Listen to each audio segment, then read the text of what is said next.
Chapter 6. Wrecked! Vesta did not sleep.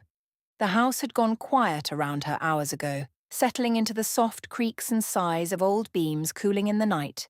But still she remained where she had finally come to ground, on the stone steps just outside Gale's training room, arms resting on her knees, the skirts of her red dress pulled dark around her boots like cooled embers. A single candle burned in the bracket above the door. It had burned low enough twice that she had nearly replaced it, then stopped herself both times. Let it gutter if it wanted. Let something else in this house be allowed to burn down without being managed. She pressed the heels of her hands against her eyes and inhaled. Smoke. Wax. Stone. The faint ghost of chalk dust drifting beneath the crack of the training room door. He had left the room hours before. She knew that. Knew, too, that he had gone upstairs and shut himself away, and that she could have gone to her own room like any sensible person, shut the door, crawled under blankets, pretended sleep might come if she commanded it hard enough. Instead, she had come here, to the place where it had broken, to the place where she had broken it. The thought made something inside her flinch all over again. She dropped her hands and stared at the opposite wall, where moonlight from the corridor window cut a pale square across the stones. What a mess, she muttered to no one. A faint spark crawled over her knuckles and died before it reached her wrist. Usually her magic reflected her moods in larger language. It crackled when she was angry, flared when she was delighted, ran hot and bright when she wanted to be impossible. Tonight it seemed as tired as she felt, small, banked down, no strength in it for spectacle.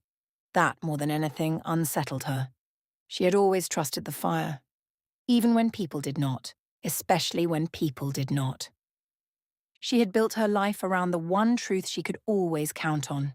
If she moved first, burned brighter, laughed louder, struck sharper, then no one got the chance to name her before she named herself. Wild. Too much. Dangerous. Difficult. Fine. Better those than obedient. Better flame than leash. Better impossible than diminished. She had worn those choices proudly for so long she had stopped seeing them as choices at all. Just truth. Just Vesta. Just the way she had learned to live in a world that found women like her charming, right up until the moment they became inconvenient. She thought of Aunt Mara again, as Carlack's words replayed themselves in the back of her mind. When pain moves in, you build a room and call it you. Her aunt had not shouted. That was the worst of it. She had never needed to. She had only looked at Vesta after each surge, after each accident, after each crackle of unscripted power, with that exhausted little smile people wore when they wanted you to know they were suffering nobly on your behalf. If you would only slow down, if you would only think first, if you would only try to be less. Less what, precisely? No one had ever wanted to say. So Vesta had supplied the word herself. Less me. Never. The memory should have made her angry. Usually it did. Tonight it only left her tired, because for the first time in years, she could see the other side of it. Not Aunt Mara's side. Never that. His. Gale. Not as he stood in the training room all chalk and posture and clipped instructions, but as he had looked when she said you never take a chance. That face. Gods. She bent forward, elbows on her knees, and stared at the floor between her boots. She had hurt people before. Not often. Not like this.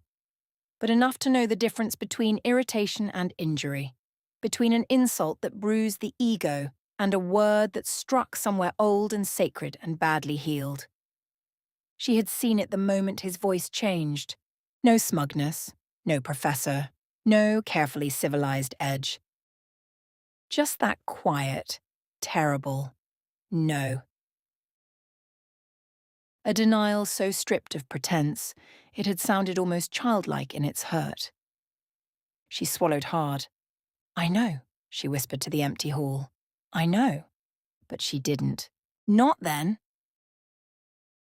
Not until Karlak had sat across from her at the kitchen table and handed her, piece by piece, the shape of the man she thought she understood. Young, brilliant, dazzled, loved. No, taught to mistake being chosen for being loved. A goddess in his sky and a fragment of apocalypse in his chest. Pain that lasted years. Fear that made cities personal. Shame that calcified into courtesy. A crown surrendered. A life spared. A self reduced. Professor Dekarios. Safer than God, safer than dead, safer than crater. And somehow sadder than all three. Vesta let out a sound somewhere between a laugh and a groan and dragged a hand down her face. "I called him a coward."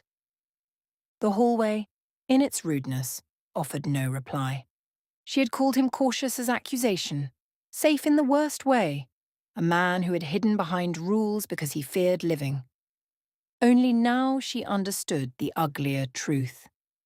He had feared surviving himself. He had feared what happened when reach turned greedy, when wonder became hunger, when brilliance decided it deserved exemption from consequence.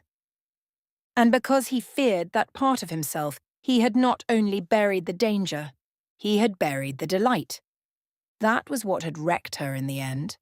Not just that she had misjudged him, not even that she had wounded him where he was tender. It was the realization that the thing she had hated in him, the caution, the endless structure, the measured distance, had not been a rejection of life. It had been grief. Grief made orderly. Grief made respectable. Grief taught to stand up straight and answer to Professor. Her throat tightened. "He made himself smaller," she murmured. And then, because she could not help the thought that followed, "And I loved him anyway." No. That was not right. Not anyway. Not despite. Because now, knowing what lived underneath all that carefulness, all that restraint, all that impossible composure, she saw him more clearly than she had before, and the feeling in her chest had not lessened.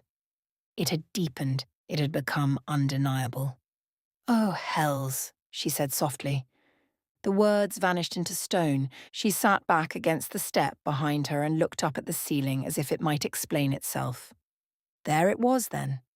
Not flirtation, not fascination, not merely the thrill of finding someone clever enough to strike sparks from her. Love. Total humiliating, inconvenient love. Love for the wizard who annotated his own pain into lesson plans. Love for the man who still tried to teach her after she shattered his patience, his room, and, at last, his composure. Love for the person Karlak and Astarion had both described without ever quite meaning to. Kind, careful, trying, proud, exhausted, wounded, and still standing. Love, apparently, for a man who probably hated her now. Vesta groaned and let the back of her head thunk lightly against the wall. "Perfect," she muttered. "Excellent timing." Another spark skated across her fingers and fizzled out. She lifted one hand and stared at it. "Wrecked," she said. The word felt melodramatic, also accurate. Wrecked by truth, learned too late. Wrecked by words she could not unsay. Wrecked by the cold certainty that if he never looked at her the same way again, she would deserve it. She laughed once bitterly. All her life she had survived by keeping herself moving. Fire first, wit second, grief nowhere visible. If something hurt, she outran it. If someone got too close, she burned brighter until they stepped back. If shame came calling, she drowned it in spectacle.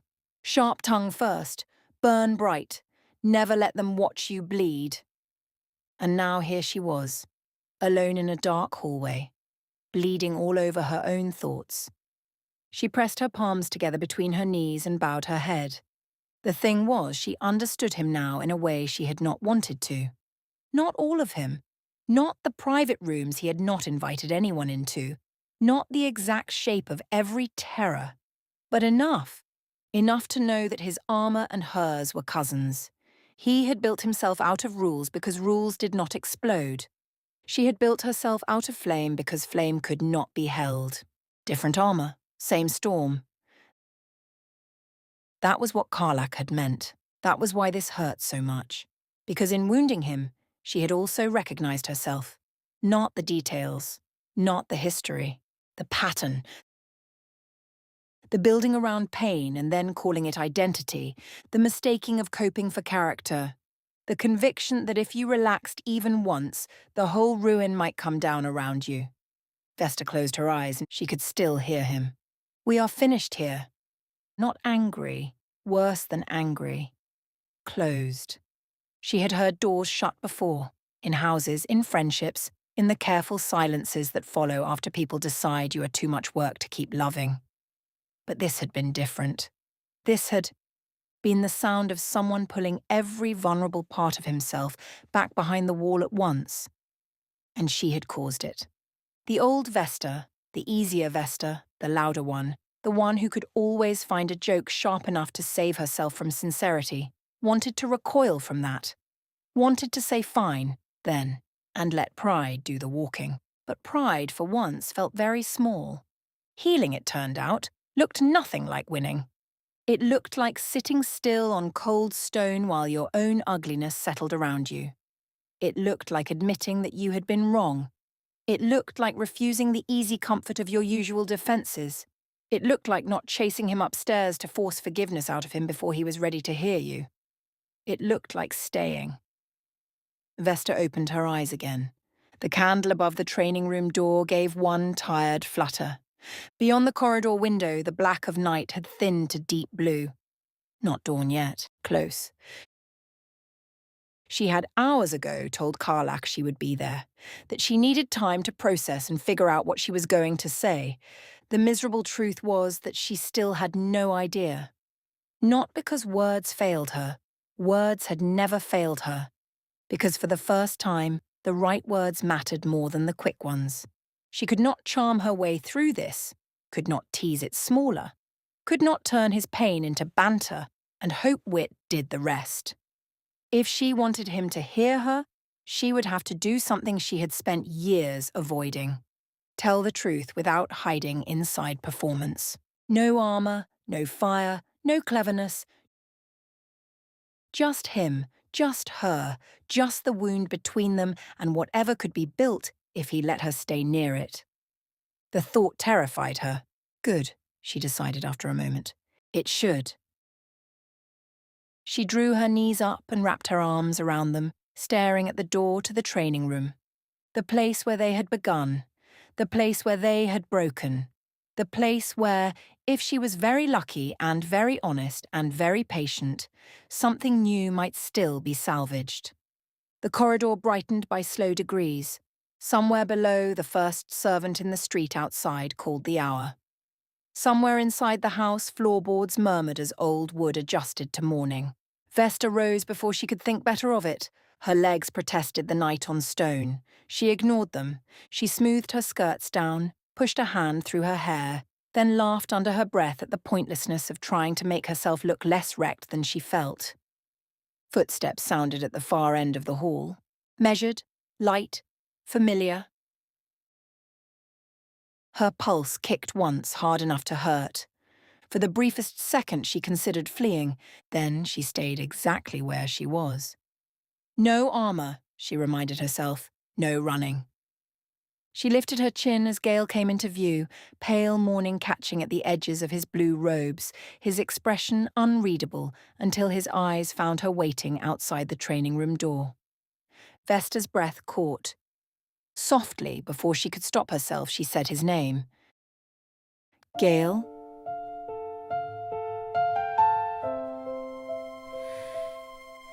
She told me you carried ruin like a secret in your chest.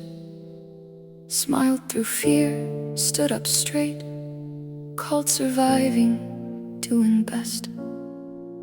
And I laughed at all the armor that was keeping you in place. I called it pride, I never saw the terror in your face.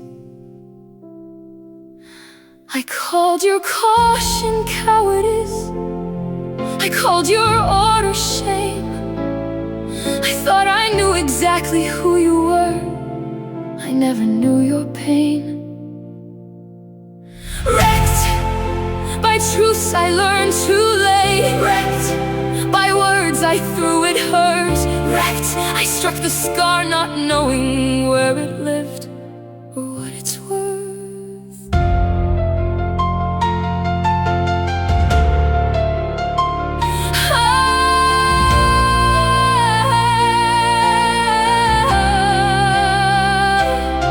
I know a thing or two of hiding, fire laughs so no one sees, sharp tongue first burn bright, never let them watch me bleed. So who am I to judge the walls another broken person made?